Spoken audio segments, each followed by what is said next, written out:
Yes, first of all आज आप लोगों की लाइबिलिटी है कि कुछ इश्यूज आप लोग डिस्कस करेंगे, कुछ आप लोग प्रिपेयर करके लाए होंगे, जैसा हम 3 दिन से पहले डिस्कस कर रहे हैं। So I would select some members और वो अपने क्या इश्यूज हैं उन पे बात करेंगे। सबसे पहले स्टार्ट करते हैं विवेक के साथ। विवेक सोनी, आप ऑनलाइन हैं?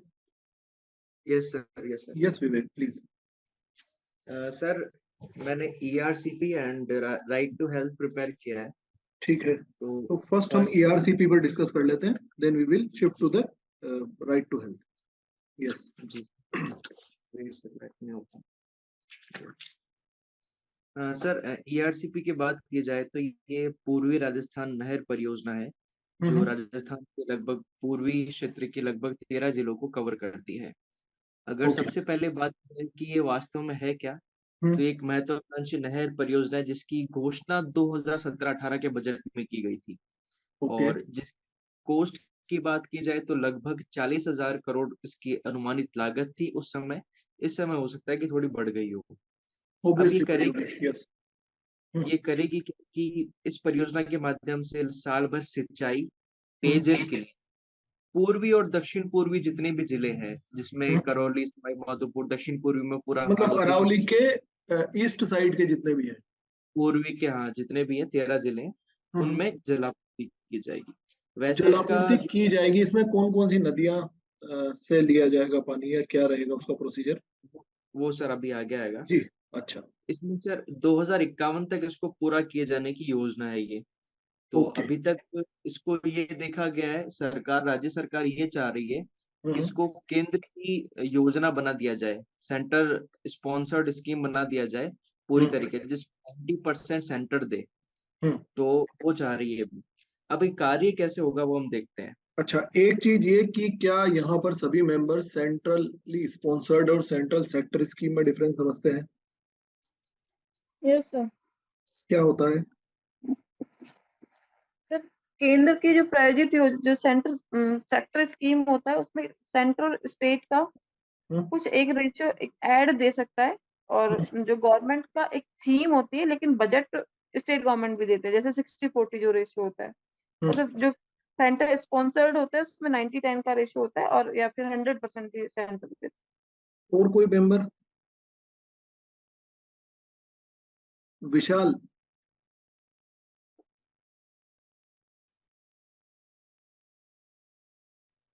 जी सर। यस, यही है क्या जो इन्होंने बताया? सही बताया है?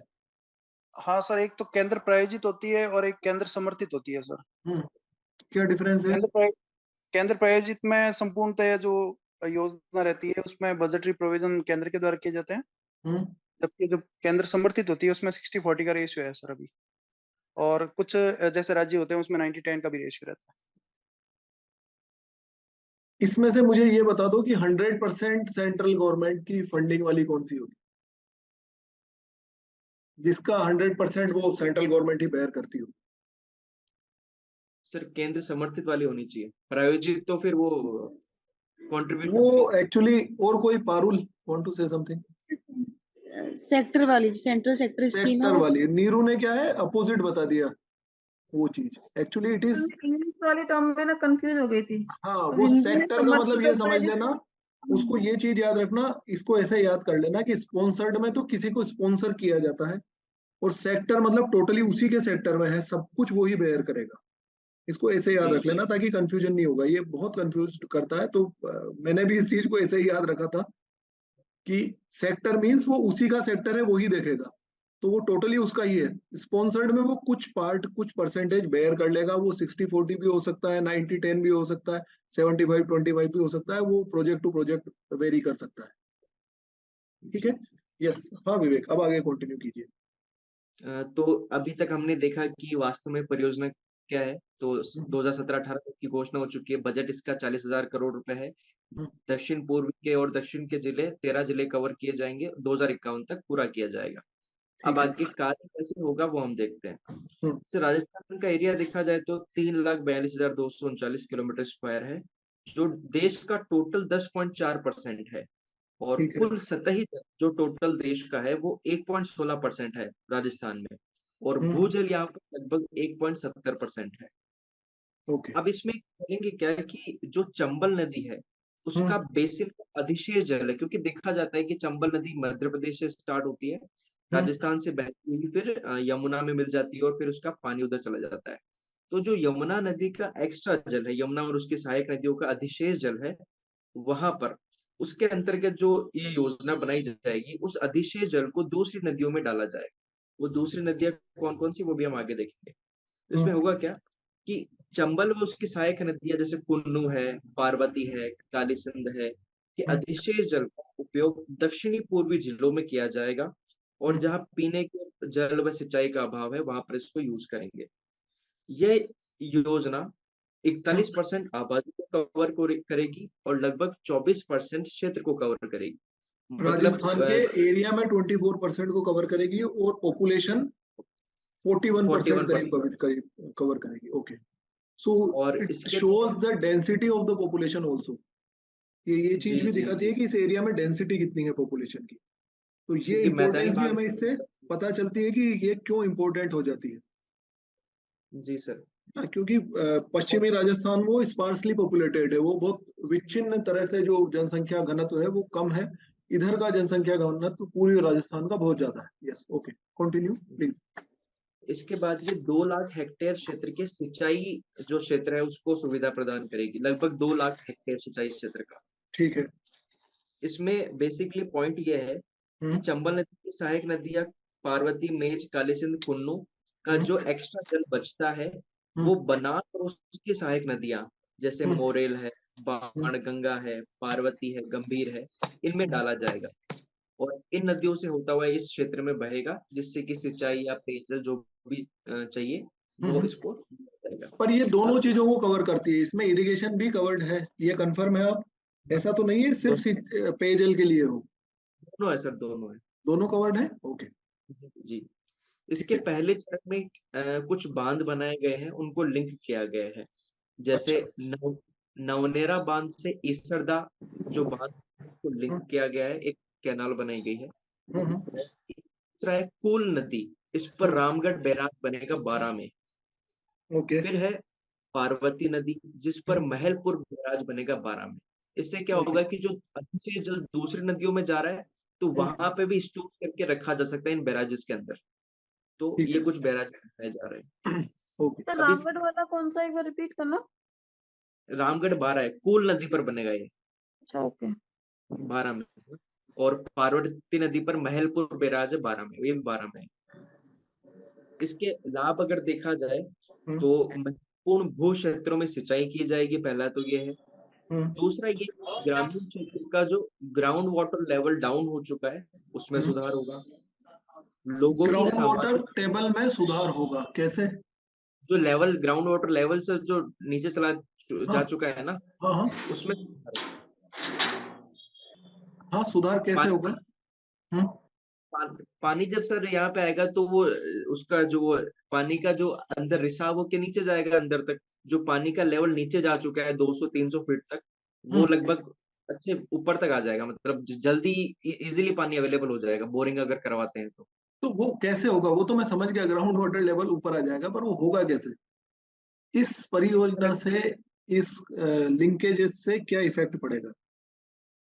सर मैं ये समझ पा रहा हूँ कि जहां अगर जल ज्यादा होता है तो वहां जमीन में नमी होती है, नमी के कारण जब पानी गिरता है तो ज्यादा अंदर तक नहीं जाना पड़ता हमको। तो मतलब ये जल ज्यादा कहाँ होगा? जहां बैराज बनाए जाएंगे, बैराजेस है जहां जहां ये कैनाल्स बनाई जाएगी, वहां पूरे एरिया के अंदर जहां कैनाल बनाई जाएगी, जिससे मतलब जहां जहां जिस एरिया में कैनाल निकल रही है वहां की वाटर टेबल ऊपर हो जाएगी, ऐसा है? लगभग ये सारे जिले कवर हो रहे हैं सर उसके अंदर, क्योंकि पानी अगर पहुंचेगा तो सप्लाई तो हर जगह होगी। नहीं, पर वो ग्राउंड वाटर लेवल जो ऊपर आएगा वो तो उन्हीं एरियाज का आएगा ना? जी जी जी। जहां पर पानी, हम जो रीजन बता रहे हैं कि अगर पानी जल का ठहराव ज्यादा है, अगर वहां एक्यूमुलेट हो रहा है तो एक्यूमुलेट तो पर्टिकुलर उन्हीं एरियाज में होगा। एक्यूमुलेट तो सभी, तो वाटर टेबल उसी एरिया की पर्टिकुलरली जहां जहां से कैनाल निकल रही होगी, जिन रास्तों से होकर, वहां की वाटर टेबल अपलिफ्ट हो जाएगी। जैसे इंदिरा गांधी में होता है जैसे आसपास के जितने वो है। ठीक है, ओके। लोगों की सामाजिक सर। आर्थिक। हाँ हेलो सर। हाँ हरी बताइए। सर सॉरी सर, सर मैं बोलना चाह रहा हूँ कि मैं बीच में क्वेश्चन पूछ सकता हूँ क्योंकि मैं न्यू हूँ, तो हाँ मुझे हाँ आइडिया नहीं कि कैसे ऑब्वियसली ये चलता है ग्रुप ये डिस्कशन ही है, सिस्टम। आपको बिल्कुल आप लोगों को पूछना है इसमें बीच में, आप लोग अपना हैंड रेज कीजिए और बिल्कुल आप लोग अगर क्वेश्चन पूछेंगे इट बिकम्स मोर पार्टिसिपेटरी, हमें इसको ज्यादा से ज्यादा भागीदारी वो बनाना है, तो आप बिल्कुल क्वेश्चन पूछिए, आप पूछिए हरी प्लीज। हाँ सर, मेरा क्वेश्चन था कि बैराज और बांध में क्या डिफरेंस होता है? बताइए, कोई बताएगा मैं बताऊं? Neeru Yes, sir. बताएंगे she is working in the Kalisindh thermal power project. Yes sir barrage और डैम से बैराज की कैपेसिटी कम होती है, डैम की ज्यादा। बैराज का जो सोल पर्पज होता है वो इरिगेशन होता है, और डैम का इरिगेशन प्लस पावर जनरेशन दोनों होते हैं। और इसके अलावा ये सभी में होते हैं क्या, जो दरवाजे होते हैं, इतने दरवाजे खोल दिए इतने दरवाजे खोल दिए, वो बैराज में ही होते हैं आई थिंक? नहीं सर, बैराज में भी होते हैं, जैसे कोटा बैराज के गेट नहीं खोले वो जाते हैं। बैराज में ही होते हैं जहां तक मुझे पता है, डैम में नहीं होते हैं। डैम इज सिंपली मतलब डिटरेंस होता है। हाँ सर, डैम उसको में भी वो होता है। इंस्ट्रक्शन वो बोल देते हैं, उसको एक हाँ अलग से वो नाम सिर्फ है उसका। एक्युमुलेट करने के लिए ही एक डिटरेंस बनाया है। यस हाँ, क्योंकि आभा। डैम के भी खोले जाते हैं सर, डैम ओवरफ्लो करता अच्छा है लेकिन उसमें हाँ एक मैन होल है, कुछ तो होता है, क्योंकि कई बार ओवरफ्लो हो जाता है और उसकी कैपेसिटी से अगर ज्यादा पानी आएगा, बहुत सारे हम्म ग्रेविटी डैम बने होते हैं, मिट्टी से भी बने होते हैं, हम्म। तो फिर तो उनमें वहां पे दरवाजे नहीं डेंजरस है। होते हैं दरवाजे?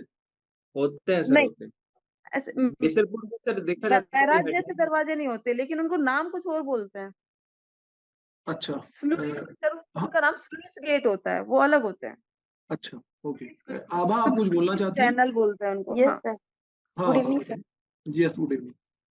सर डैम और बैराज में एक जो मेन डिफरेंस है वो यही है कि इन दोनों के बीच में रिजर्वायर को लेकर के डिफरेंस देखा जाता है।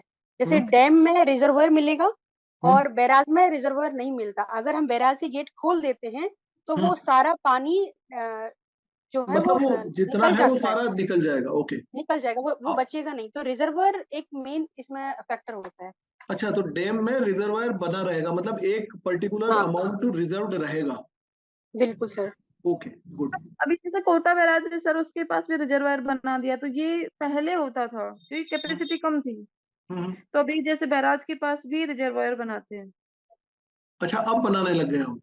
हाँ, जैसे कालीसिंध जो डैम था उसके वहां पे रिजर्वायर नहीं बनाया है, लेकिन ओके इधर तो पास में बैराज बनाया है, उसके पास रिजर्वायर है। तो वो ओके डिपेंड करता है कि उसका पर्पज क्या है। हम्म तो बैराज की तो कैपेसिटी कम है, कंक्लूड और की क्या डिफरेंस हुआ अगर पूछा जाए तो उसमें हमें 2 या 3 पॉइंट्स क्या बताने हैं, ये कंक्लूड कर दीजिए।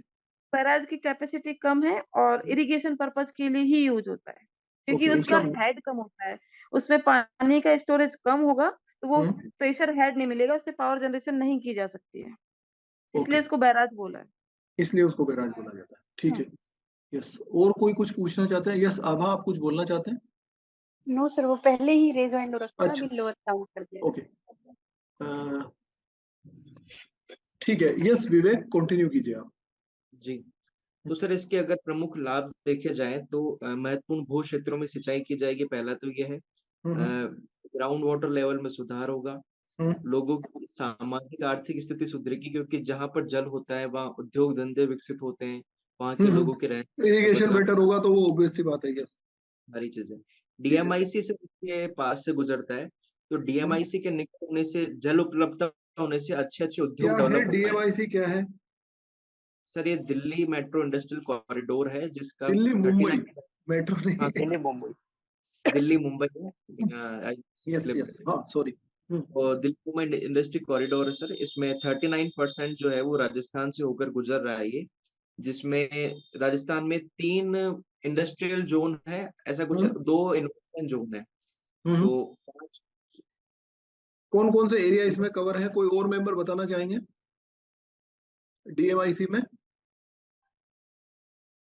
एक तो खुसखेड़ा भिवाड़ी इंडस्ट्रियल रीजन है, ठीक है।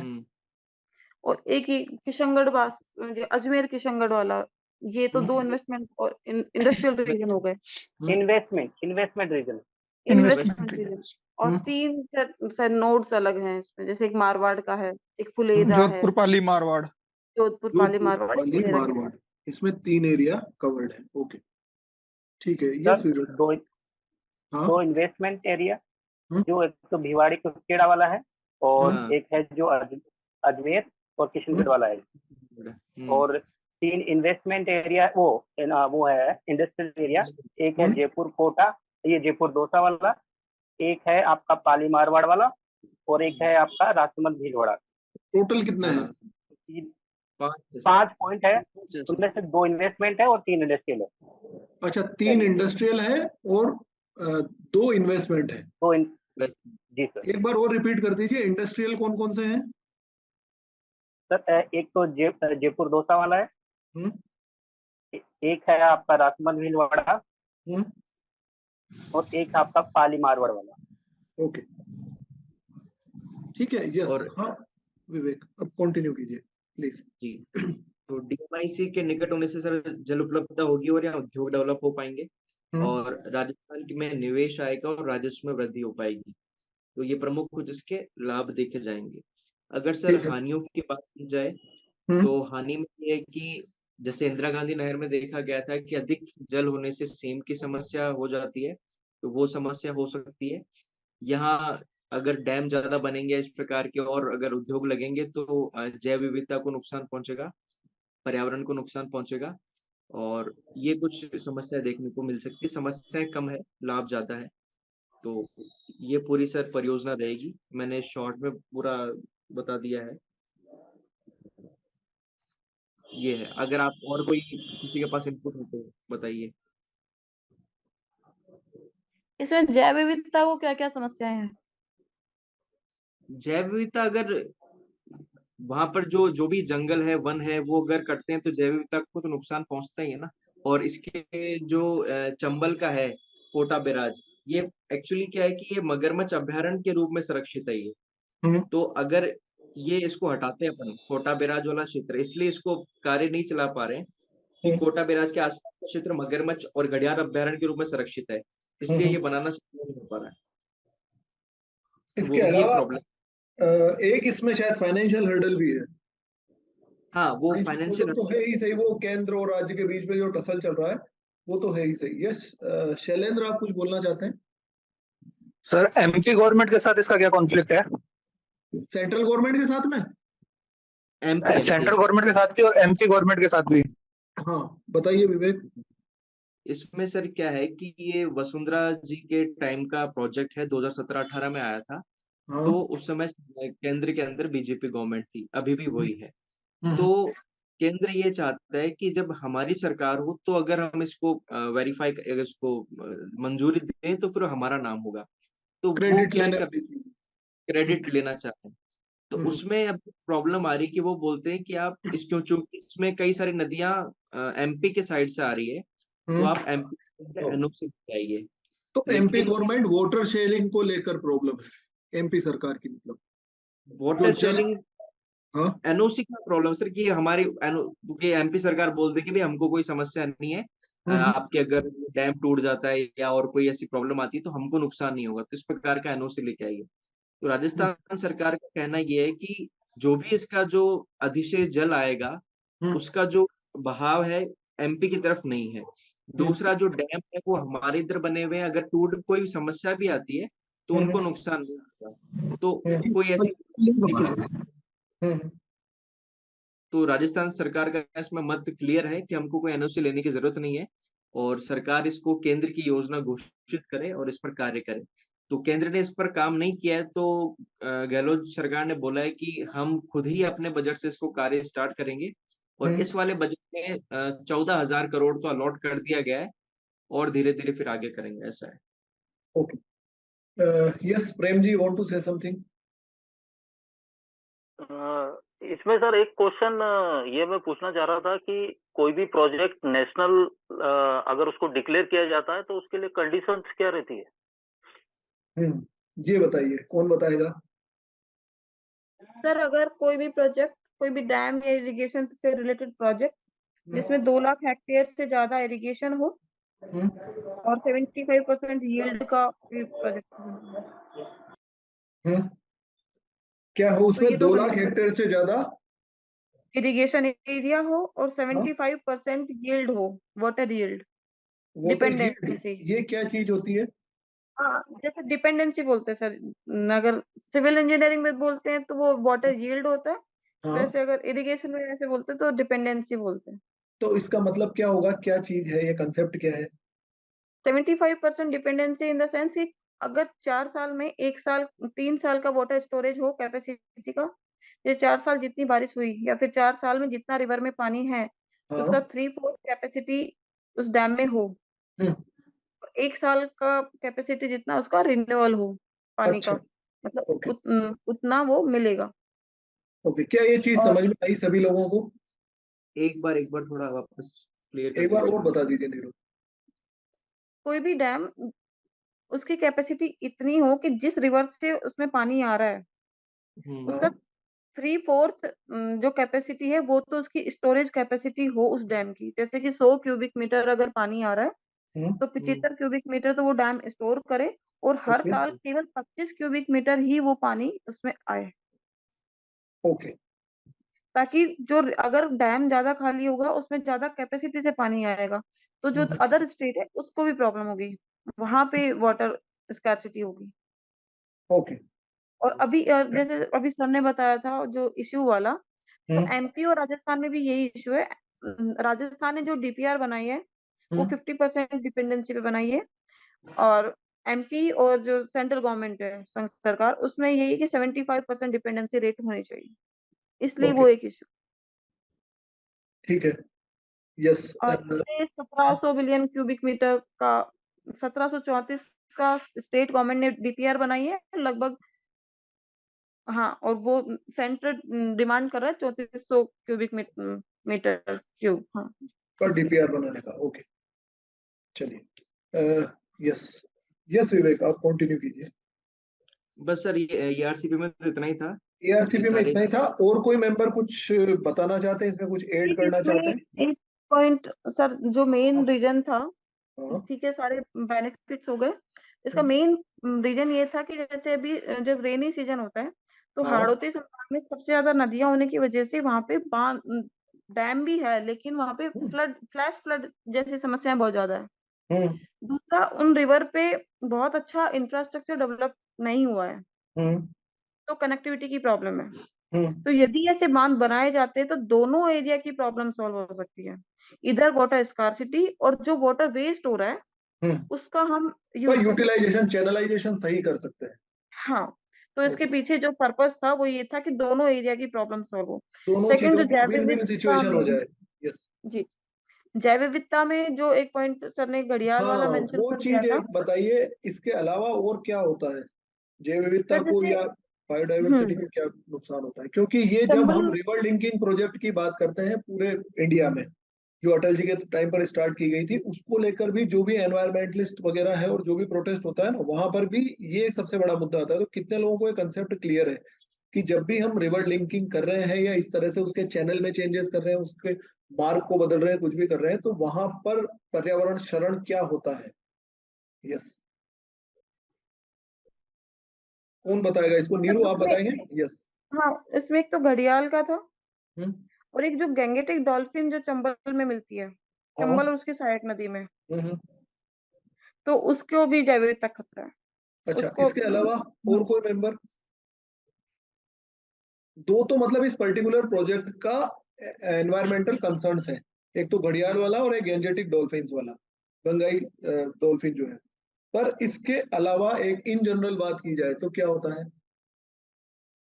आभा, आप सर कुछ बोलना चाहते एक हैं? हाँ, हरी, आप बोलिए। जब भी डैम बनाते हैं तो वहां का एरिया सबमर्ज्ड होगा, हम्म, वहां से पुनर्वास भी किया जाएगा, हम्म, और जहाँ की वहाँ की लोकल जो बायोडायवर्सिटी है हम्म।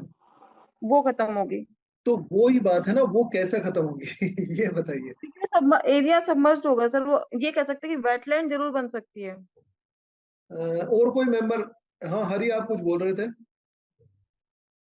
कि सर जब भी लैंड एक्विजिशन किया जाएगा, मान लो आपको नहर हाँ, बनानी है, हाँ, कुछ भी, तो हम्म, उस टाइम तो जो भी वाइल्ड लाइफ है, उनके जो भी आवास है, उसका हम्म, हाश होगा। हम्म, और ठीक है, दूसरा है कि जो बताया कि अभी जैसे इसके जो जलीय जीव है, हम्म, अभी वो जिस एरिया में है, जो अब दूसरे एरिया में जाएंगे, तो हो सकता है कि वहाँ की क्लाइमेट कंडीशन कुछ और हो, तो उस वजह से मान लो कोई टेम्परेचर सेंसिटिव हो, कोई स्पीसीज, तो उनको वो खतरा होगा दूसरी जगह जाएंगे।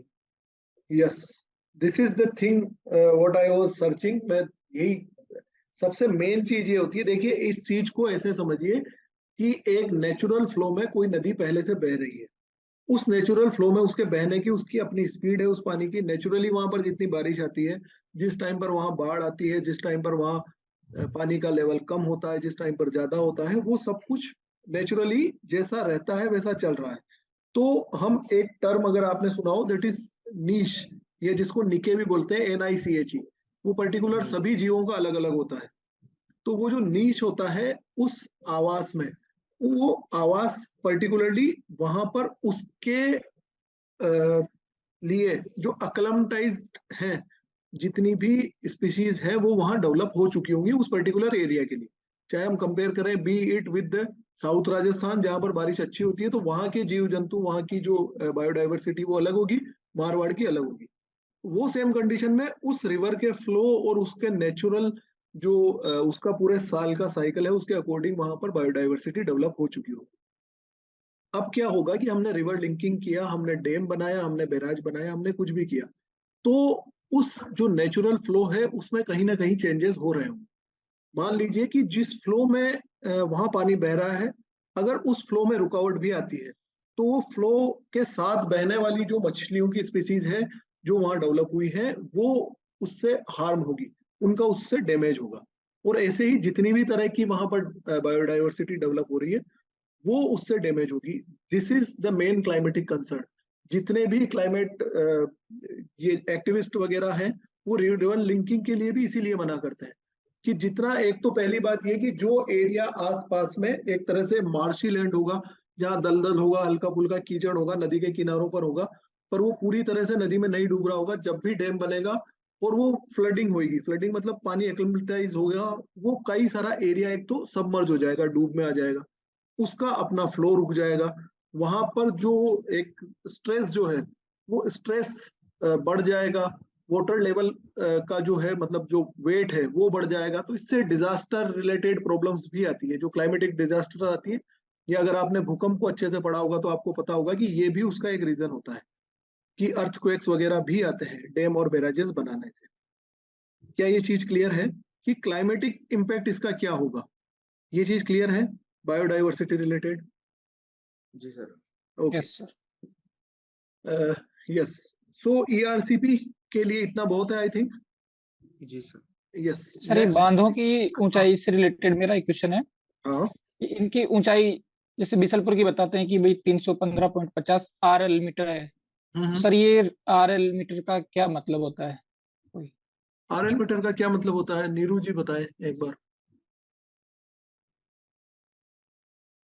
नीरू पता है ये चीज? ये नहीं सर, RL मीटर तो नहीं, फीट में ही होता है, बाकी और मेरे को इतना नॉलेज है नहीं। अच्छा, फिट में ही या होता फिर है? इसका एक जो रिड्यूस लेवल शायद वो भी है कि कहाँ से, जैसे लोग के जो बॉटम देखते हैं ना, वहां से कितना लेवल रिड्यूस हुआ है, तो RL मीटर वो रिड्यूस लेवल मीटर जरूर देखते हैं उसका। क्या होता है उससे ये? उसकी कैपेसिटी देखते, जैसे किसी भी डैम में जो मिनिमम वाटर लेवल होता है, वहां से मिनिमम वाटर लेवल कितना जा सकता है वहां से, और टॉप लेवल की जितनी हाइट है वो उसका RL लेवल होता है।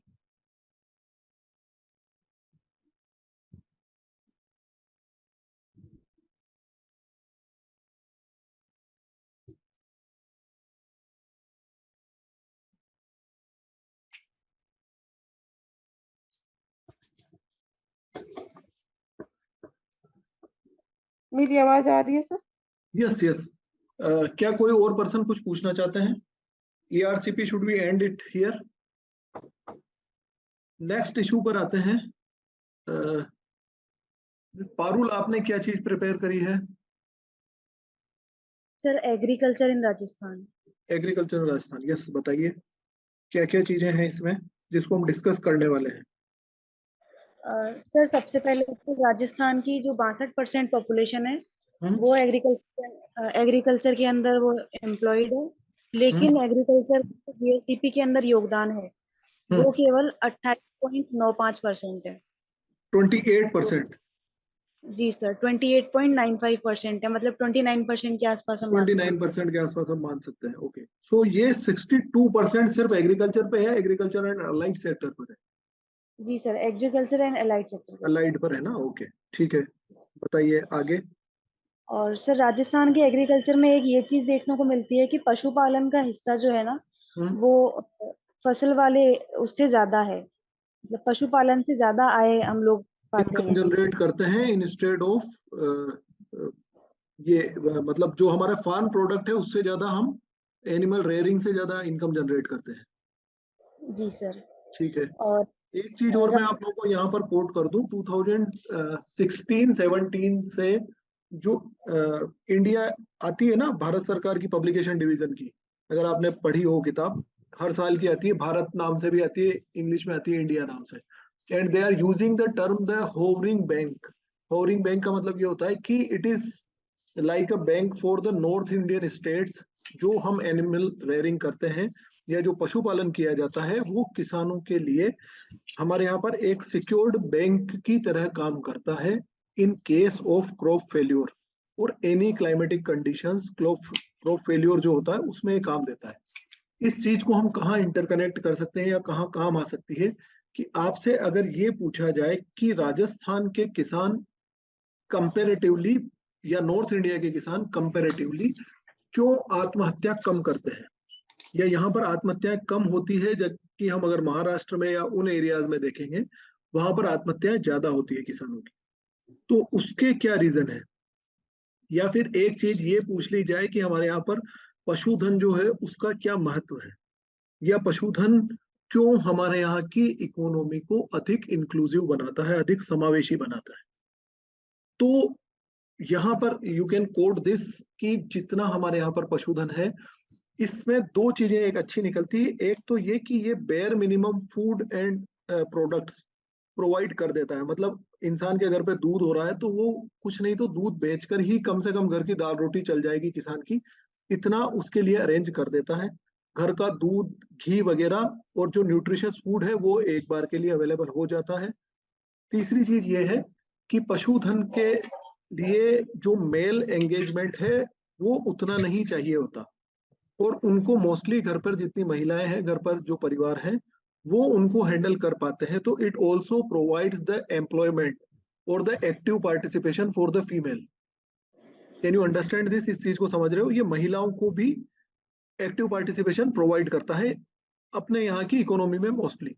तो एनिमल रेयरिंग या पशुपालन हमारे यहाँ पर एक सपोर्ट सिस्टम की तरह काम करता है कि अगर क्रॉप फेल्योर हो भी गया तो भी ये उतना बर्बाद नहीं होने देता है किसान को कि वो सुसाइड करने पर मजबूर हो जाए, कि उसके कर्जे इतने हो गए हैं कि वो सुसाइड ही कर लेगा और उसके पास दाल रोटी चलने का बेयर मिनिमम सोर्सेस भी नहीं बचे। ठीक है, यस पारुल आप कंटिन्यू कीजिए। जी सर, तो जैसा कि राजस्थान के अंदर संभावना काफी है कृषि में, मतलब बहुत ज्यादा तो नहीं है, लेकिन डाइवर्सिटी को देखते हुए हम इसके अंदर और भी इंडस्ट्रियलाइजेशन कर सकते हैं। क्या जैसे क्या बागवानी फसलें भी यहाँ काफी होती है, चाहे सवाई माधोपुर में अमरूद देख लिया जाए या झालावाड़ में संतरा देख लिया जाए, गंगापुर में किन्नू है। और मसाले जो है इधर बारां वाले क्षेत्र के अंदर मसाले खूब होते हैं। मिलेट्स उत्पादन के अंदर राजस्थान का प्रथम स्थान है। टोटल जो श्री अन्न उसके मिलेट्स उत्पादन में में कौन से राजस्थान एरिया राजस्थान के ज्यादा वो है प्रसिद्ध है जिसमें मिलेट उत्पादन ज्यादा अच्छा होता हो, मोटा अनाज? जी सर पश्चिमी राजस्थान है क्या, मैं कौन से श्योर है, नहीं कोई हूँ। और मेंबर इस चीज को बताएं प्लीज। टॉप पर सर अलवर है वैसे बाजरा उत्पादन में, और जनरली अलवर और जयपुर है मेनली, मतलब मोटे अनाज में जयपुर जवार में है, बाजरा में अलवर है। अच्छा तो ये इसके बाद सर इसका नंबर आता है पश्चिमी अच्छा, हम राजस्थान। क्षेत्र वाइज बात करें या संभाग वाइज बात करें तो संभाग वाइज नो आइडिया। इन चीजों को सर एक जो बार देख बागड़े लेना अगर वाला जो नहीं रीजन है कंफर्म ना, हो, क्योंकि मिलेट के ऊपर जरूर क्वेश्चन आएगा। मिलेट के जितना 360 डिग्री कवर कर सको, मिलेट को पूरा खा जाना एक तरह से, मान लो बिना मिलेट के खाए जाना भी मत। फिर मिलेट पर बात हुई तो ज्यादा पूछेंगे, because we are celebrating the millet year 2023, united nations ने डिक्लेयर किया है। सर मिलेट के उत्पादन में लगभग 16% हिस्सा राजस्थान का है। 16% और हिस्सा राजस्थान का है, ओके। सर और इसके अलावा तिलहन में भी राजस्थान फर्स्ट पोजीशन पर ही आता है। ठीक है। तो इसके बाद में समस्याएं क्या क्या है हमारी कृषि के अंदर, अगर समस्याएं पूछी जाए तो सर इंफ्रास्ट्रक्चर की कमी है कहीं ना कहीं। प्रोसेसिंग यूनिट्स, इंफ्रास्ट्रक्चर में क्या चीज? सर स्टोरेज यूनिट्स लगाई जानी चाहिए, cold storage, warehouse, processing units, agro, जो हम पढ़ते हैं ना, एक ये क्वेश्चन भी आता है कि mega food park, agro food park और मिनी फूड पार्क क्या है और क्या डिफरेंस है। तो ये भी स्थापित किए जाने चाहिए और सुचारू रूप से इसका संचालन किया जाना चाहिए। एक समस्या ये है कि जो सीमांत और लघु किसान है ना, उनकी संख्या बहुत ज्यादा है, तो वो लैंड सीमांत और होल्डिंग लघु किसान की संख्या, मतलब उनका परसेंटेज कितना है लैंड होल्डिंग में? 40% सीमांत किसान है जिनकी लैंड 1 हेक्टेयर से कम है। ठीक है। और लघु किसान लगभग 22% है जिनकी 1 से 2 हेक्टेयर के बीच में है। तो कुल मान सकते हैं कि 60% किसान तो हमारे वो है जिनकी जमीन 2 हेक्टेयर भी नहीं है। 2 तो हेक्टेयर भी नहीं है। ओके, ठीक है। उसके इनपुट कॉस्ट ज्यादा आ जाती है। बड़ा बड़ा एरिया होता तो इनपुट के बजाय आउटपुट थोड़ा ज्यादा हो जाता हमारा। तो इसको एड्रेस करने के लिए सरकार कुछ प्रयास कर रही है क्या? कोई स्कीम है क्या इस चीज को एड्रेस करने के लिए, इसमें लघु और सीमांत किसानों की इनपुट कॉस्ट को कम किया जा सके? सर क्लस्टर बनाए जा रहे हैं किसानों के। तो योजना का नाम मुझे ध्यान नहीं आ रहा, लेकिन 50 क्लस्टर बनाए जाएंगे। कुछ 50 हेक्टेयर ऐसा, मुझे योजना का नाम एग्जैक्टली याद नहीं आ रहा। एक बीज स्वावलंबन। Yes, anybody? सर वो बीज किट और वो पोषक तत्व मिनी कट वितरण किया जा रहा है सर। वो तो किसान समृद्धि केंद्र है, अलग है, क्लस्टर योजना है सर इसमें। वो यस, उसको इनपुट कॉस्ट कम करने के लिए क्या होता है जिसमें कृषि उपकरण भी किराए पर दे रहे हैं, और वो चीज है ना, वो क्या है? किसान सुविधा केंद्र। किसान सुविधा केंद्र पर ही वो चीजें अवेलेबल करवाई जा रही है ना, जिसमें ये जो एक तरह से मान लीजिए कि उसमें शेयरिंग इज केयरिंग वाला कंसेप्ट है कि वो उन चीजों को रेंट पर भी प्रोवाइड। हाँ, क्या है? Custom hiring centre. Custom hiring centre. हाँ जी। ये कहाँ बनाए गए हैं?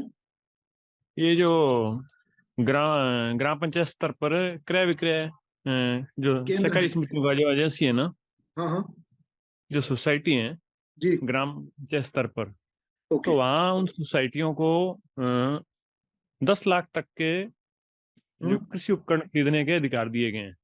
इसमें 8 लाख रुपए गवर्नमेंट अनुदान देती है, 2 लाख रुपया वो क्रय विक्रय सहकारी वो जो एजेंसी है वो लगाती है, और किसानों को जैसे रूटावेटर है, ट्रैक्टर है, हल है, स्प्रे की मशीन है, थ्रेसर है, ये साधन किराए पे, मिनिमम किराए पे उपलब्ध करवाए जाते हैं। किराए पर उपलब्ध करवाए जाते हैं। ओके, चलिए ठीक है पारुल, कंटिन्यू कीजिए। जी सर, ये क्लस्टर वाले के अंदर ही हम ये एग्जांपल दे सकते हैं, सीएम बीज स्वावलंबन योजना में 50 किसानों का एक क्लस्टर बनाया जाएगा, और वही लोग आपस में कोई 3 या 4 किसानों को अलग कर देंगे कि आप लोग उन्नत किस्म के बीज उगाओ। तो जो कुछ फसलें इसके अंदर चुनी हुई है, इन फसलों की ऐसी किस्में इनको प्रोड्यूस करनी है जो 10 साल से पुरानी नहीं हो। तो वो किसान उसके अपने एरिया के अंदर बीज उगाएंगे, और उन्हीं बीजों को फिर वो पूरा जो क्लस्टर बना हुआ है वो उसके अंदर यूज करेंगे। मतलब बीज के रूप में वो लोग आत्मनिर्भर हो रहे हैं, अच्छी किस्म के बीज भी खुद ही उगा रहे हैं और उसको यूज भी खुद ही कर रहे हैं। ओके, ये अंदर बोल सकते हैं हम लैंड कंसोलिडेशन के अंदर। ठीक है। Okay, anything else agriculture sector में और कुछ है आपके पास? कृषि बजट अलग से घोषित किया गया है। कृषि बजट हमने अलग से घोषित किया है, ठीक है। फिर सर कुछ योजनाएं हैं ये। बताइए। मुख्यमंत्री कृषक साथी योजना है, आपने जो उस दिन बताया था मिलेट प्रोत्साहन मिशन, इस तरह के 12 मिशन कुल है इस योजना के अंदर, तो वो अपने अपने लेवल शायद सब लोग पढ़ ही लेंगे। ये 2 योजना कंफ्यूजन हो जाता है। एक तो राजीव गांधी कृषक साथी योजना है जो दुर्घटना से, कि अगर कोई दुर्घटना होती है तो 50,000 से 2 लाख तक उसको मिलेंगे किसान को, और ये मुख्यमंत्री कृषक साथी योजना है, इसके अंदर 12 मिशन है। ये मेरे को काफी इम्पोर्टेंट लगी थी कि ये पढ़ लेनी चाहिए योजना।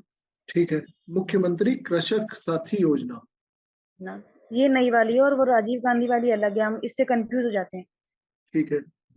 और एक सर कृषि की समस्या ये भी है कि एग्रीकल्चर की जो एजुकेशन है उसके ऊपर 1.25% ही यूज किया जा रहा है बजट का, एग्रीकल्चर बजट का। एग्रीकल्चर बजट का एग्रीकल्चर एजुकेशन के लिए 1.25% 1.25% ही स्पेंड किया जा रहा है या उसका यूज किया जा रहा है। Okay, so firstly we have to educate the people, then we can develop the agriculture sector. महिलाओं का एग्रीकल्चर सेक्टर में योगदान बढ़ाने के लिए कोई स्कीम है क्या?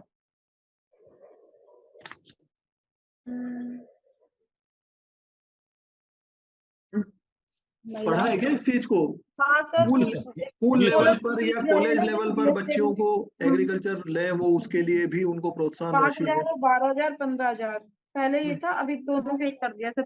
क्या नाम है स्कीम का? क्या नाम है एक बताएं, कोई कल्पना आप बताइए। Yes sir, incentive to girls in agriculture education scheme का नाम है। सीनियर सेकेंडरी बालिकाओं को 5,000 रुपए, और अगर बीएससी एग्रीकल्चर या पोस्ट ग्रेजुएशन करती एग्रीकल्चर में तो 12,000 रुपए दिए जाएंगे, और पीएचडी करती तो 15,000 रुपए दिए जाएंगे। मैम बढ़ा दिया है, अभी इसको बढ़ा दिया है, 15 को शायद 25 कर दिया है, ये सारी बढ़ा दी है। परमानंद जी आप बताइए। यस हाँ यस सर, हाँ अभी वही कि इस बजट में एक्चुअली ये सबके लिए कर दिया, मतलब बच्चियों के लिए भी कर दिया है और लड़कों के लिए भी कर दिया है, और वो बढ़ा के 11-12 के लिए 15,000 और यूजी पीजी के लिए 25,000 और पीएचडी के लिए 40,000 कर दिया। अच्छा, और इसमें अब लड़कों के लिए भी कर दिया, उनको भी अब इसमें इन्वॉल्व कर लिया है? Yes sir. अच्छा अच्छा, ओके गुड, ठीक है, यहाँ तक क्लियर है? जी सर। एक सर एग्री क्लिनिक ऐप बनाई जाएगी, क्या जो बनाई टोल फ्री जाएगी? Agree clinic app. Agree clinic app, okay, इसमें क्या होगा? किसान अपनी समस्याएं इस पर बता सकेंगे। ऐप भी है और एक टोल फ्री नंबर भी ये लोग जनरेट करेंगे, जिसके ऊपर 100,000 किसान मित्र संविदा पर लगाए जाएंगे। तो किसान अपनी समस्या यहाँ बता सकते हैं और उसका हल वहां पे किया जाएगा। ओके, चलिए ठीक है। सो हमने एग्रीकल्चर सेक्टर और देखा है राजस्थान का। आप लोग अपने से इन इश्यूज को प्रिपेयर कीजिएगा। एक इशू और हम डिस्कस कर ले हैं, this is from my and, और कम से कम राजस्थान के इश्यूज आप लोग रोज तैयार करके लाइएगा। जैसा हमने डिसाइड किया है, जो मेंबर्स इतने हैं हम ग्रुप में, हम लोग रैंडमली मैं किसी को चूज करूंगा और आपको कुछ इशू पर आपके सारे पॉइंट्स और 360 डिग्री कवरेज होना चाहिए, because we want to make this group more participatory. ये सब वन साइडेड हो, उसमें मजा नहीं आता कि सिर्फ मैं अकेला पढ़ा रहा हूँ, तो मैं उसको रिकॉर्ड करके भी आप लोगों को भेज दूंगा, पर वो ग्रुप डिस्कशन टाइप बात हो नहीं पाती। हाँ परमानंद जी कुछ बोलना चाहते हैं?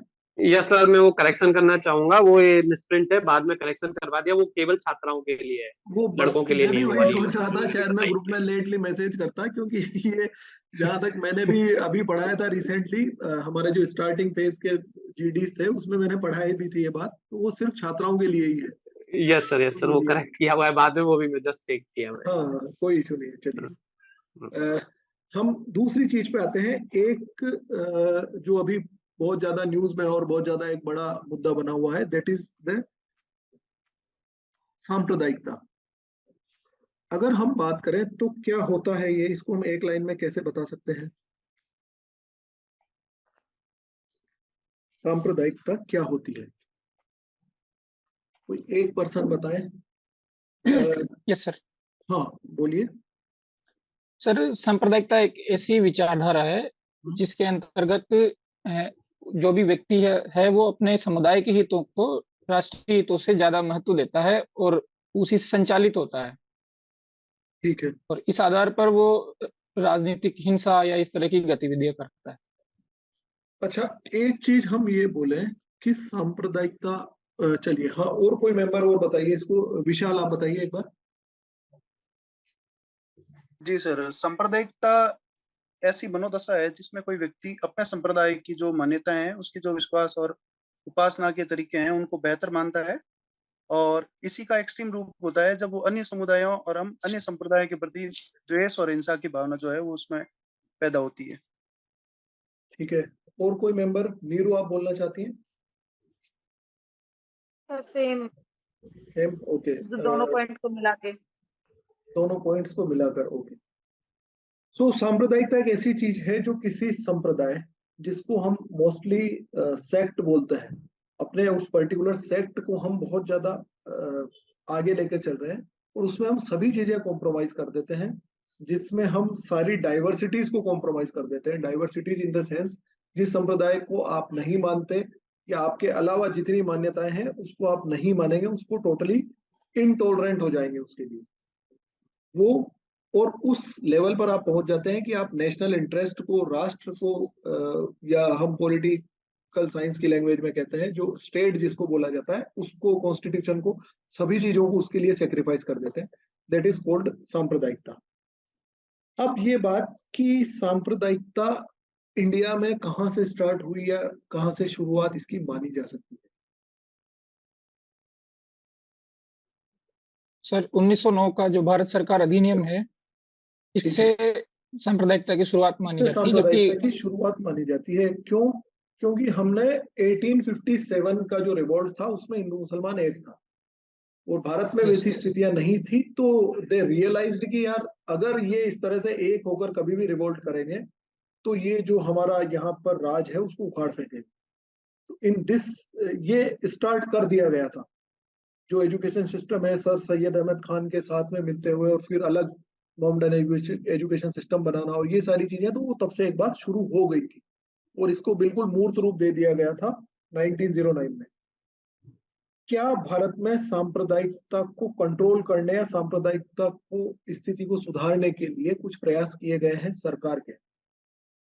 कोई मेजर प्रयत्न या कोई ऐसे major efforts government of India के द्वारा किए गए हैं?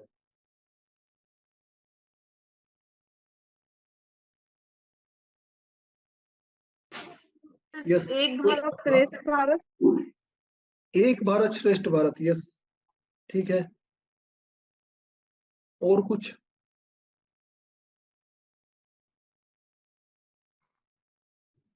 भारत सरकार ने सांप्रदायिकता को सुधारने के लिए क्या सुधार किए हैं? हमारे देश में इनटॉलरेंस का मुद्दा लगभग 5-6 साल से बहुत ज्यादा चर्चा में है और ये एक बहुत बड़ा मुद्दा है कि मतलब हमने कुछ नहीं किया। सर गांधी जी के सिद्धांतों को स्थापित करने के लिए गांधी संग्रहालय इस तरह के ये जो इंस्टीट्यूट्स हैं इनका एस्टेब्लिशमेंट किया है। अब मुझे इतना आइडेंटिफिकेशन नहीं कि वो केंद्र सरकार का इनिशिएटिव है या फिर वो स्टेट गवर्नमेंट के लिए। ठीक है। और कोई? हाँ सिकंदर, आप कुछ बोलना चाहते हैं? Good evening sir. Yes sir, सांप्रदायिकता का इश्यू जो है जनरली एजुकेशन से जुड़ा हुआ है और इसका दूसरा जो पॉइंट है वो हमारी बेरोजगारी से और जो गरीबी उससे जुड़ा हुआ है। इनडायरेक्टली हम देखें तो सरकार ने एजुकेशन को बढ़ाने का प्रयास किया है और रोजगार को बढ़ाने का प्रयास किया है। सामान्यतः जिस धर्म से संबंधित ये विषय होते हैं, तो अगर उसकी भी बात करूं तो मुस्लिम धर्म का और हिंदू धर्म का सामान्यतः इस देश में देखने को मिलता है। लेकिन साउथ में हम देखें जिन स्टेटों में एजुकेशन अच्छी है वहां पर सांप्रदायिकता का भाव कम है और उत्तर भारत में देखें जहां पर जनरली समुदायों में एजुकेशन का लेवल नीचे है वहां पर सांप्रदायिकता अधिक है। तो सांप्रदायिकता को सुधारने का तात्पर्य सीधा ये नहीं है मेरे अनुसार कि कोई विशेष योजना चलाई जाए। सांप्रदायिकता को सुधारने के लिए अप्रत्यक्ष रूप से सरकार एजुकेशन पर और रोजगार के लिए प्रयास कर रही है और मुस्लिम धर्म से संबंधित देखें तो सरकार ने विभिन्न प्रकार की योजनाएं ही भी चलाई इसमें। इतना ही कहना चाहूंगा सर, थैंक यू। ओके, क्या इस चीज से अग्री करते हैं जो इन्होंने बोला है? क्या सिकंदर ने सही बात बोली है? ये सफिशिएंट है क्या ये reasons? And if I quote the इसके अलावा भी अगर मैं सांप्रदायिकता और सांप्रदायिकता से जुड़े हुए चीजों को देखूं तो वो वेस्ट बंगाल में भी बहुत है जहां पर एजुकेशन का सिस्टम अच्छा है, एजुकेशन का स्टैंडर्ड अच्छा है। सांप्रदायिक हिंसाएं केरला में भी बहुत ज्यादा हो रही है, सांप्रदायिक हिंसाएं नॉर्थ ईस्ट में भी बहुत ज्यादा हो रही है, सांप्रदायिक हिंसाएं ब्रिटेन में, फ्रांस में भी बहुत ज्यादा हो रही है। और अगर हम रोजगार की बात करें तो सांप्रदायिक हिंसाएं मिडिल ईस्ट के ऐसे कंट्रीज जिनमें जिनका पर कैपिटा इनकम बहुत अच्छी है वहां पर भी हो रही है। In this situation can we say that कि सांप्रदायिकता अगर एजुकेशनल अपलिफ्टमेंट हो जाएगा या आपका इकोनॉमिकल अपलिफ्टमेंट हो जाएगा तो सांप्रदायिकता को समाप्त किया जा सकता है। और again I would quote the Khalistani movement also, जहां पर एम्प्लॉयमेंट रिलेटेड कोई प्रॉब्लम नहीं है, जहां पर गरीबी की कोई समस्या नहीं है। Yes sir. Am I right? Yes, sir. Yes, Sikandar, want to say something? उस सिचुएशन में सांप्रदायिकता के लिए क्या सरकारी प्रयास, स्पेशली सांप्रदायिकता के लिए सरकारी प्रयास असेंशियल है या नहीं है, या इनडायरेक्टली हम जो एजुकेशन और इकोनॉमिक डेवलपमेंट के लिए प्रयास कर रहे हैं वो सफिशिएंट हो जाएगी? नो सर, इस विशेष प्रयास करने की आवश्यकता तो है। तो सरकार ने क्या कोई ऐसे विशेष प्रयास किए हैं? एक तो बता दिया है, एक भारत श्रेष्ठ भारत, वो इंटीग्रिटी के लिए भी आवश्यक है। यस पारुल, आपके क्वेश्चन पर आते हैं हम। जैसे जो स्वप्न बरदौलई केस में से हेट स्पीच को डिफाइन किया है, और जैसे डिजिटल मीडिया जो एथिक्स कोड लेके आए हैं, और आईटी एक्ट में भी हेट स्पीच को डिफाइन किया गया है, वहां पे भी उसको क्रिमिनलाइज किया है। तो ये भी एक संप्रदाय। यस, हाँ, एक हमने 1961 में हमने राष्ट्रीय एकता परिषद स्थापित करी थी।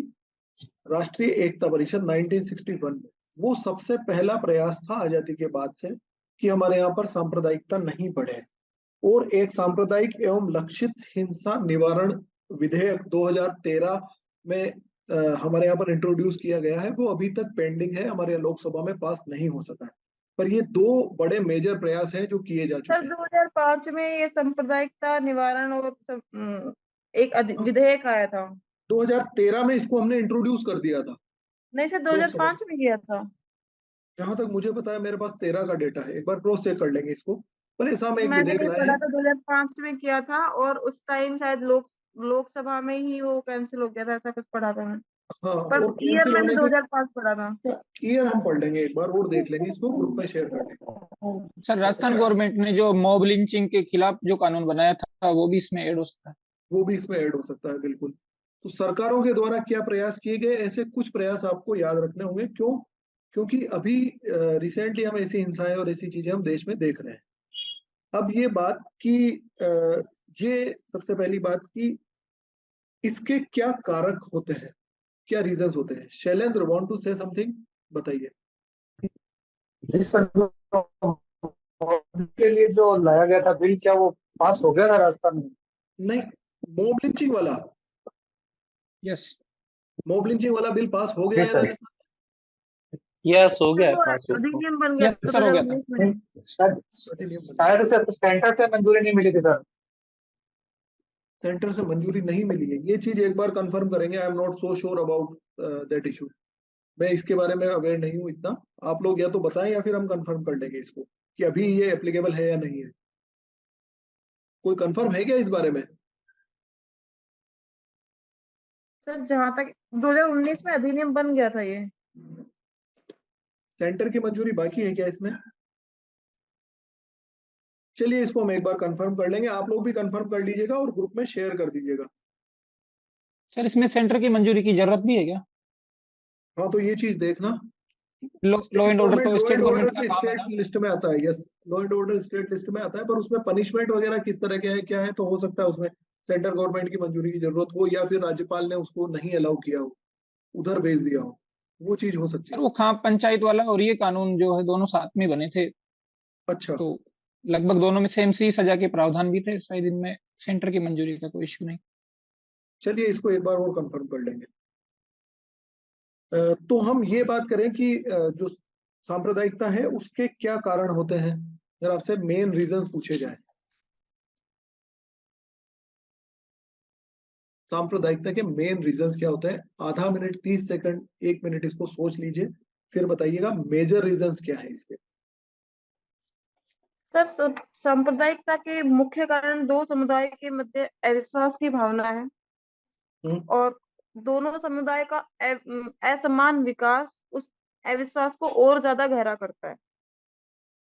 और तात्कालिक रूप से यदि देखा जाए तो दोनों समुदाय, जैसे अलवर के मेवात रीजन का यदि उदाहरण लिया जाए, तो जैसे गो तस्करी है, तो वो उस चीज को चिंगारी और दे देती है। ओके, और मेंबर्स, यार बाकी के सारे लिसनर्स बने हुए हैं, ये अच्छी बात नहीं है। बाकी के मेंबर्स भी पार्टिसिपेट कीजिए। It is like one sided conversation की 2-3 लोग ही कन्वर्सेशन कर रहे हैं, और वो हम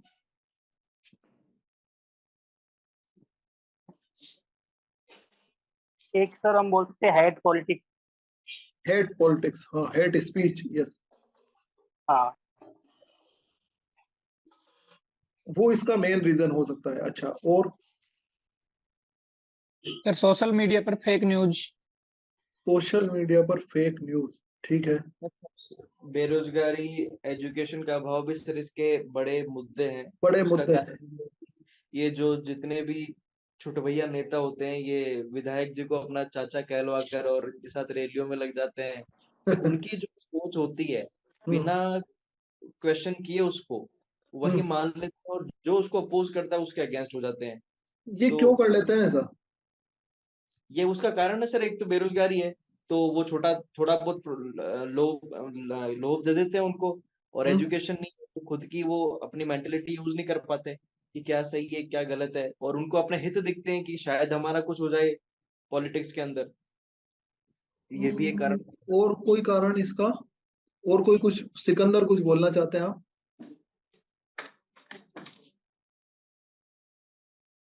विशाल कुछ बोलना चाहते हैं? जी सर। हाँ विशाल। सांप्रदायिकता सर एक तो कह सकते हैं कि जब एक धर्म भीरुता की भावना रहती है और एक धार्मिक कट्टरता जहाँ होगी, उन संप्रदाय के अंदर सांप्रदायिकता की भावना ज्यादा रहेगी। धर्म भीरुता? धर्म भीरुता सर जी क्या होता है ये? सर जब अपने धार्मिक विश्वासों पे किसी प्रकार का ऐसा लगता है कि खतरा है, जब वो ऐसा इस टाइप की फीलिंग रहती है, तो वो अपने धर्म के प्रति और ज्यादा सजग हो जाते हैं और अपने धर्म की मान्यताओं और अपने धर्म को बचाने के लिए उद्वेलित और आंदोलन करने के लिए, या फिर अपन कह सकते हैं कि जो एग्रेसिव स्टेप है वो उठाते हैं। इसके अलावा देखा जाए वो तो एक इनसिक्योरिटी क्रिएट हो जाती है।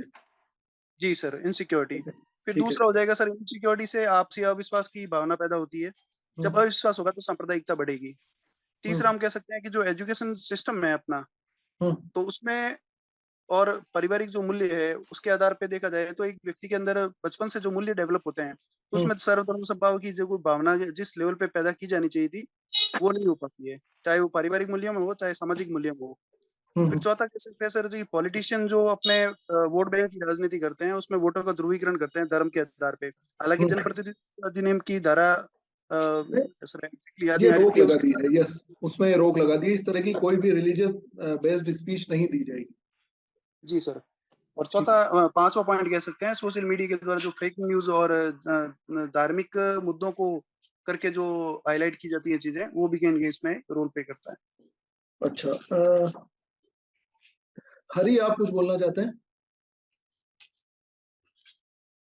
सर वो एक पॉइंट था, जैसे एजुकेशन का जो अवेयरनेस, अगर लोगों में अवेयरनेस और एजुकेशन कम रहती है, तो जो धार्मिक जो बोलते हैं ना, इनको धार्मिक ठेकेदार होते हैं, जो लोग मान लो किसी भी धर्म में होते हैं, तो वो लोग उनको मैनिपुलेट जल्दी करवाते हैं, कि उनको उत्साह देते हैं कि आपका धर्म श्रेष्ठ है, वो खराब है आपके लिए हानिकारक है। तो इस टाइप से वो लोगों को मैनिपुलेट कर देते हैं, इनसिक्योरिटी क्रिएट कर देते हैं।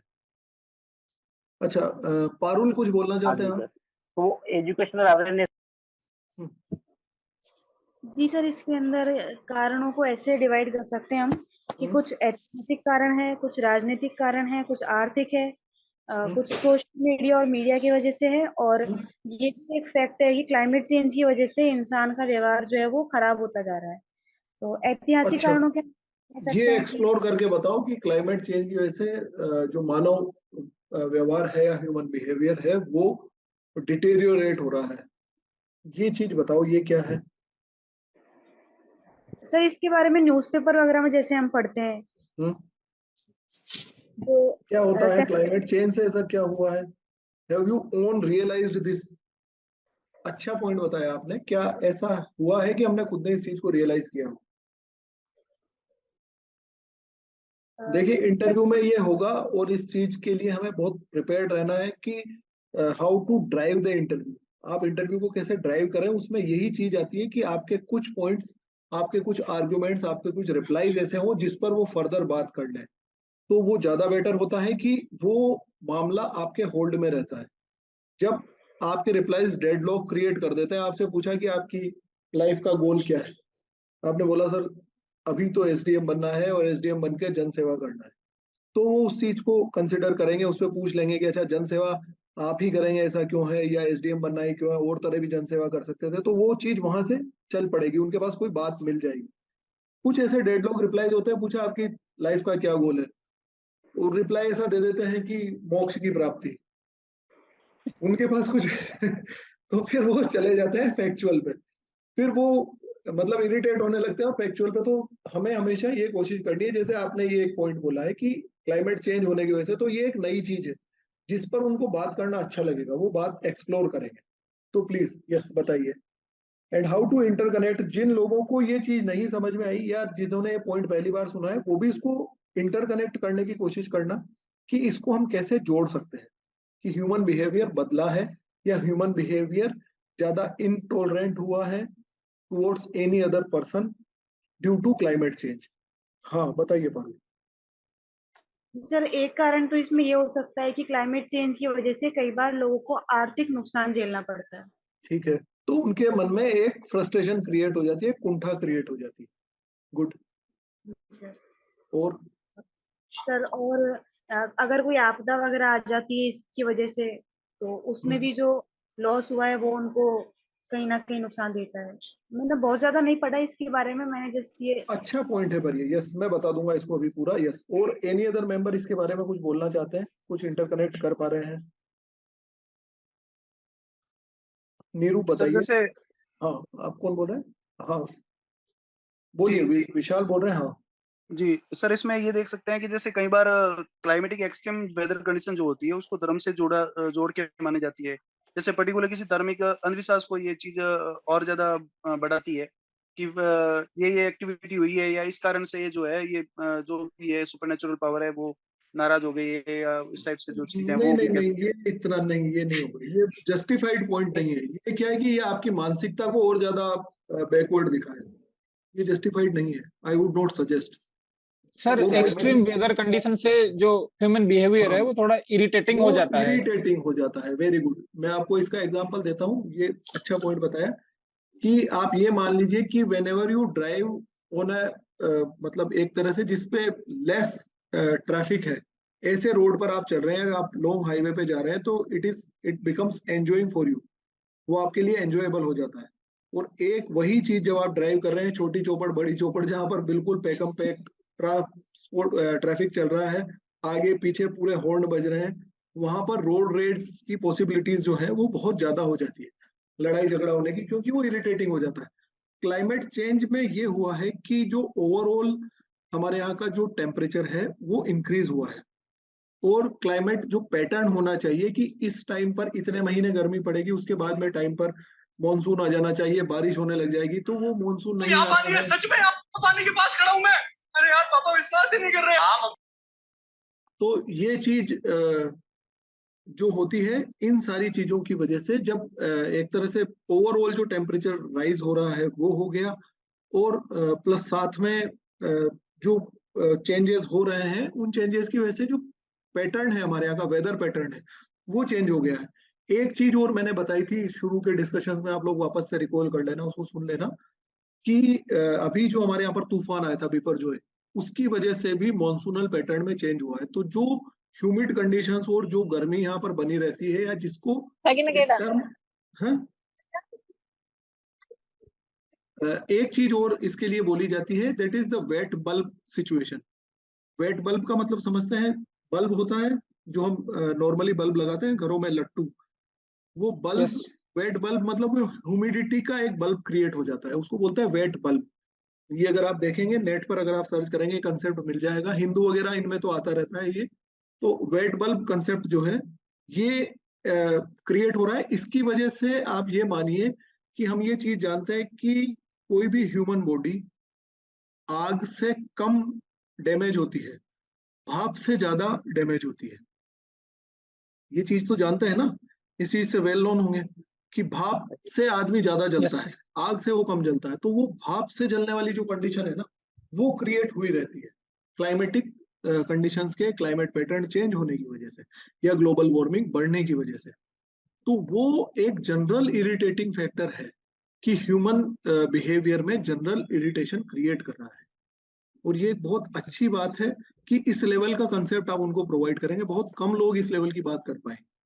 ये मेंस में भी जो आंसर्स कॉपीज हम चेक करते हैं, अभी यूपीएससी मेंस की भी हम कॉपीज वगैरह एनालाइज कर रहे हैं, वो करवाते हैं बच्चों को, बहुत कम लोग इस पॉइंट पर आते हैं। It is a very good point.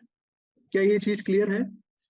एक और चीज, हाँ इनडायरेक्ट ज्यादा हो जाएगा, मतलब सीधा हाँ point इनडायरेक्ट तो होगा ना, but you can not control, but reasons में आप इसको कोट करेंगे।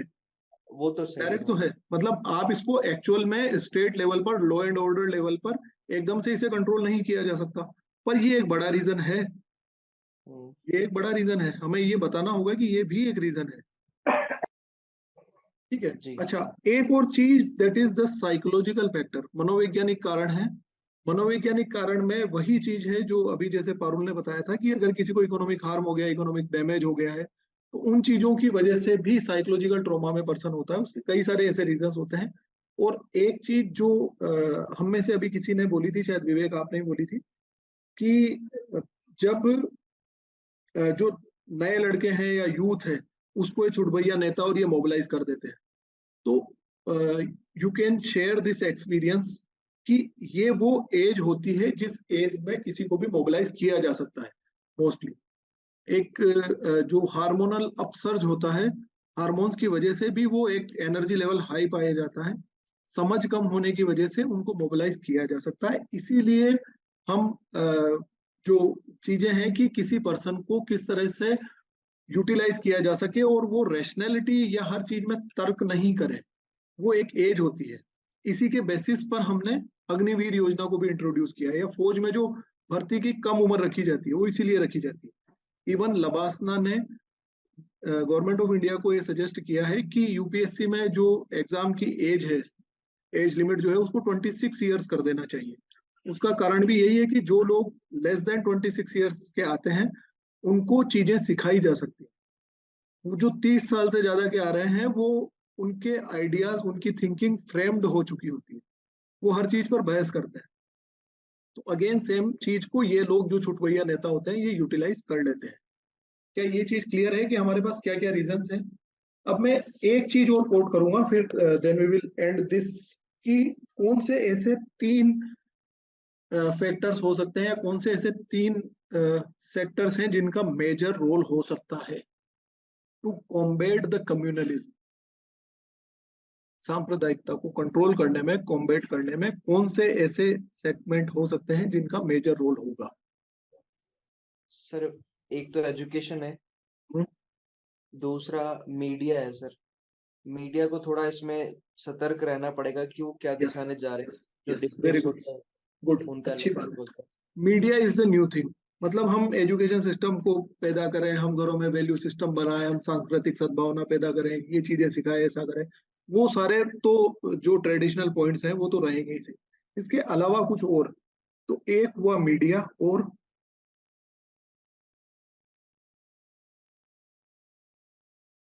मीडिया के अलावा सर जैसे एडमिनिस्ट्रेशन, एजुकेशन, एडमिनिस्ट्रेशन जैसे झालावाड़ में ऑपरेशन संस्कार चलाया जा रहा है, तो जो काउंसलिंग की जाती है, अभी जो गैंग वॉर को रोकने के लिए राजस्थान पुलिस ने एक अभियान चलाया था, जिसमें जितने भी जो गैंग वॉर करते हैं और जो गैंग से जुड़े लोगों के जो सोशल मीडिया हैंडल्स है, उनसे जुड़े लोगों को ट्रैक किया गया और उनकी प्रॉपर काउंसलिंग की गई थी। ऐसे बहुत सारे लोग हैं, यस, हाँ, कई सारे तो ऐसे वो झालावाड़ है, में वो ऑपरेशन उनकी एक संस्कार चलाया गया था। फैन फॉलोइंग एक बहुत ज्यादा थी, ठीक है। जी, और राजस्थान जयपुर में ऑपरेशन गार्जियन था और झालावाड़ में ऑपरेशन संस्कार था। ठीक है। और कोई पर्सन? सर स्कूल लेवल पे जो पाठ्यक्रम होता है उनमें टॉलरेंस जैसे इश्यूज को ज्यादा बढ़ावा दिया जाए। ठीक है, अच्छी बात है, पर इसमें एजुकेशन सिस्टम में या इसमें हम इंट्रोड्यूस करेंगे और कोई चीज? जो धर्मगुरु हैं सर, उन्हें सकारात्मक भूमिका निभानी होगी। धर्म गुरुओं को सकारात्मक भूमिका निभानी चाहिए, बट व्हेन धर्म गुरु टर्न्स टू अ पॉलिटिशियन, जब वो राजनीति में उतर आते हैं तब वो सकारात्मक भूमिका नहीं निभाएंगे। So we can not. और कुछ?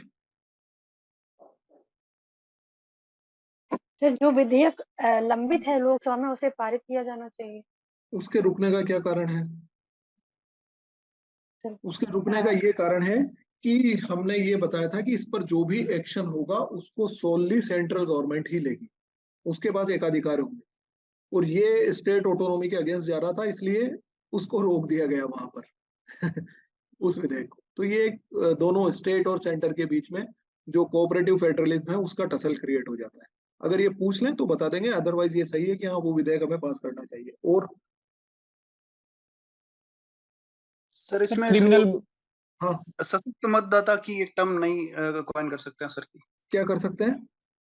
मतदान जो है वो एक मतदाता के रूप में जो व्यक्ति है वो अपना मत का जो प्रयोग है वो उस तरीके से करे कि जो पॉलिटिकल पार्टी है वो पर्टिकुलर संप्रदायवाद को बढ़ा रही है या किसी इस प्रकार की आइडियोलॉजी माइंडसेट रखती है, तो उसमें वो वोटों का ध्रुवीकरण ना होके और उस प्रकार से यूज करे एक तो। और दूसरा ये कह सकते हैं जब भी धार्मिक या सांप्रदायिक दंगे होते हैं तो वहां पे या किसी पार्टी की आइडियोलॉजी के लिए मतलब दोनों ही पक्षों पे जो दंगई है उनके ऊपर उसी प्रकार की त्वरित कार्रवाई हो बिना किसी भेदभाव के। होती नहीं ना, करनी चाहिए, होती नहीं है। कंक्लूड कर सकते हैं तो सर उसको उस नहीं पॉलिटिकल पार्टी को सर ये कार्रवाई करने के लिए बुश तो मतदाता के रूप में मतदान करेंगे, वही तो कर सकते हैं सर, और तो कौन करेगा। और कुछ सर सोशल मीडिया पे अगर युक्त प्रतिबंध लगाए जाएं इस तरह की न्यूज को वायरल करने में, तो वो भी एक अच्छा करती कदम है। हो। आईटी एक्ट जो है, आईटी एक्ट की धारा के अंतर्गत कार्रवाई की जाती है। इस तरह का कोई भी भ्रामक प्रचार या वो करने पर आईटी एक्ट पे कार्रवाई की जाती है। और कोई कुछ आउटस्टैंडिंग चीज बताओ यार, मजे नहीं आ रहे। बेरोजगारी को दूर करने की जरूरत है। वो लोग ऐसा काम इसलिए कर पा रहे हैं क्योंकि उनके पास टाइम है। अगर स्किल डेवलपमेंट से और इकोनॉमिक एक्टिविटीज से उनको जोड़ा जाएगा तो फिर वो कमी आएगी उन चीजों में। वो तो ठीक है, पर वो इकोनॉमिकली डेवलप्ड भी इसमें इन्वॉल्व हो जाते हैं, क्योंकि इकोनॉमी एक ऐसी चीज है या रिसोर्स पर आपका डोमिनेंस या संसाधनों पर आपका अधिकार एक ऐसी चीज है जिसकी भूख ह्यूमन टेंडेंसी में है, वो बढ़ती जाती है। तो मान लीजिए कि आपके पास पर्टिकुलर कुछ बिजनेस है, उन बिजनेस को आप ऑलरेडी अच्छा रन कर रहे हैं, आप अच्छा काम कर रहे हैं, अच्छा अर्न कर रहे हैं, पर किसी और कम्युनिटी के पास अगर कुछ बिजनेस में डोमिनेंस है तो वो ये भी टारगेट हो सकता है कि अगर सांप्रदायिक दंगे करके इस एरिया को खाली करा लिया जाए तो यहाँ के धंधे भी हम करेंगे। समझ रहे हैं बात को? तो वो तो भूख फिर बढ़ती जाएगी और वो इस चीज को मोबिलाइज कर लेंगे। यस राजेश। सर हमें इंटेलिजेंस को बढ़ाने की जरूरत है, जिसके द्वारा यदि हमें ऐसी कोई सूचनाएं मिले उनको त्वरित कार्रवाई की जाए और तुरंत उसके ऊपर रेगुलेशन लगाई जाए। ठीक है, इंटेलिजेंस को हमें बढ़ाना चाहिए। सर इसमें एक बिंदु ये भी हो सकता है कि यदि कोई पूर्व में सांप्रदायिक घटना घटित हुई है तो हमने जिन जिन व्यक्तियों को इसमें संदिग्ध के रूप में पकड़ा है हम उन पर नजर बनाए रखें और भविष्य में वो इस तरह की रखते हैं, डिटेन भी कर लिया जाता है, वो होते हैं। अभी मोनू मानेसर क्यों फरार था? इसीलिए तो था वो इसी उसमें एक्यूज्ड है, वो रखते हैं नजर। कोई आउटस्टैंडिंग बात बताइए। एक बहुत बढ़िया बात जिसको आप सब लोग स्किप कर रहे हैं, that is the UCC, universe उसको कब कोड करोगे? यूनिफॉर्म सिविल कोड को। वो यहाँ पर सांप्रदायिक वो सद्भावना, सांप्रदायिक सद्भावना और हमारे यहाँ पर समानता एकता बढ़ाएगा। यूसीसी को कब कोड करोगे? उसे क्या करेंगे फिर हम? ठीक है। और एक और चीज, द लास्ट थिंग, जैसे विवेक ने बताया कि मीडिया की इसमें बहुत अहम भूमिका है अभी के टाइम पर। एक और चीज मैं यहाँ पर कोट करना चाहूंगा, महिलाओं की इसमें बहुत ज्यादा भूमिका है। जो वैल्यू सिस्टम डेवलप करती हैं वो मोस्टली घर में, परिवार में फीमेल ही डेवलप करती हैं। तो इस तरह का राष्ट्रीय हित और सामाजिक सुधारों को लेकर जहां कहीं भी मुद्दा आता है उसमें आप महिलाओं की अहम भूमिका बता सकते हैं, जो इनकम्पेरेबल है, इनवैल्यूएबल है, जिसका मतलब आप वैल्यू नहीं लगा सकते। उस लेवल पर वो संस्कार और वो चीजें डेवलप की जा सकती हैं। और हम जैसा जानते हैं कि पहली पाठशाला घर होता है, वो वहां से डेवलप की जा सकती है। तो ये तीन चीजें इसमें नई रहेगी, एक यूसीसी, दूसरा मीडिया की बढ़ती भूमिका और तीसरा महिलाओं की भूमिका। इन एस्पेक्ट्स को मीडिया को तो फिर भी कवर कर लेंगे, यूसीसी मोस्टली बच्चों से स्किप हो जा रहा है, तो वो नहीं होना चाहिए। और एक महिलाओं की भूमिका बिल्कुल न्यूएस्ट पॉइंट है। हाँ राजेश आप बताएं कुछ। सर मैं ये पूछना चाहता था, इसके रीजंस में हमने बात की थी, तो हिस्टोरिकल जो पार्टीशन का रीजन देना रहेगा क्या उचित? हाँ बिल्कुल 100% रहेगा। पॉलिटिकल नहीं था वही। क्या नहीं था? वो सिर्फ पॉलिटिकल पार्टीशन नहीं था बल्कि इमोशनल डैमेज भी था। एक्चुअल में तो वो पॉलिटिकल लस्ट की वजह से ही था। जिन्ना की पॉलिटिकल लस्ट थी कि उनको कहीं का वजीर आजम बनना है, और इंडिया में उनके लिए उतना पॉलिटिकल गेन हुआ नहीं था, मुस्लिम लीग को उतनी सीट्स मिली नहीं थी। So due to the political lust, he demanded for a separate state. Why the Khalistanis are demanding for a separate state? वो भी यही है रीजन कि जहां पर किसी को सत्ता लेनी होती है तो फिर वो इस चीज की डिमांड करने लगता है। अमृतपाल क्या कर रहा था पंजाब में, जिसको अभी अरेस्ट किया है, वो किस चीज की डिमांड कर रहा था? वो ही openly challenged the union government. Sir Khalistani जो आंदोलन है इसको संप्रदायवाद कहेंगे या अलगाववाद कहेंगे सर? संप्रदायवाद पे बेस्ड अलगाववाद है। बेसिस संप्रदाय है कि हमें इसके बेस पर संप्रदाय चाहिए, and then they are demanding for a separate state कि हमें तो पूरा हम अपने ही उससे बनाएंगे, फिर हमारा संविधान भी अलग होगा और वो हमारे संप्रदाय पे बेस्ड होगा, हमारे धर्म के अकॉर्डिंग हम कैसा बना सकते हैं वो हम डिसाइड करेंगे। It is like a sharia law कि हम शरिया लॉ अप्लाई करना चाहते हैं, इसलिए हमारे को अलग वो चाहिए। तो वो चीज है कि कुछ लोग जो ऐसा सोचते हैं तो वो उस तरह से फिर उनमें अलगाववाद आ जाता है। ठीक है, यहां तक क्लियर है? Yes okay, so should we end the session? कल राजस्थान के कुछ इश्यूज अदर मेंबर्स भी तैयार करके लाना। मैं राजस्थान के 1 या 2 इशू हम रोज डिस्कस करेंगे, बाकी के रेस्ट ऑफ द इश्यूज हम डिस्कस कर लेंगे, बट राजस्थान के इश्यूज भी तैयार करके लाना। एक चीज पर और आप लोग फोकस कीजिएगा कि जो राजस्थान रिलेटेड न्यूज अगर कुछ चल रही है तो जिसको हम टिडबिट्स बोलते हैं या जिनको एक शॉर्ट न्यूज टाइप की चीज होती है, उनको भी जरूर हम एक बार इवनिंग में डिस्कस कर लें। उससे रिलेटेड कोई भी बात कि ऐसा हुआ है तो कहाँ हुआ है, ये कौन सा रीजन है, इसका क्या कारण रहा है, अभी तक इसके बारे में क्या पता चला है, और उससे रिलेटेड अगर कोई कंसेप्चुअल अगर कोई फैक्ट आ गया है तो वो जरूर आ जाए। ठीक है, एक लास्ट पॉइंट हम डिस्कस करें। पारुल ने एक इशू दिया था हमारे को ग्रुप में, क्या था वो कि क्या सभी स्टेट्स को पॉपुलेशन के बेस क्या बोला था, राज्यसभा में समान प्रतिनिधित्व दे देना चाहिए, यही था पारुल? सर वो तो कल मैंने मैसेज किया था ग्रुप में। हाँ, ग्रुप में मैसेज किया था ना, तो क्या देना चाहिए या इस मामले पर हम कल चर्चा कर लेंगे। पर अगर कोई ग्रुप में मैसेज करता है तो आई वुड सजेस्ट कि आप लोग स्पॉन्टेनियसली जो भी दिमाग में आ रहा है उसको वॉइस रिकॉर्ड करके ही डाल दिया करो, ताकि एटलीस्ट हमारी एक्सप्रेशन कैपेसिटी बढ़ेगी।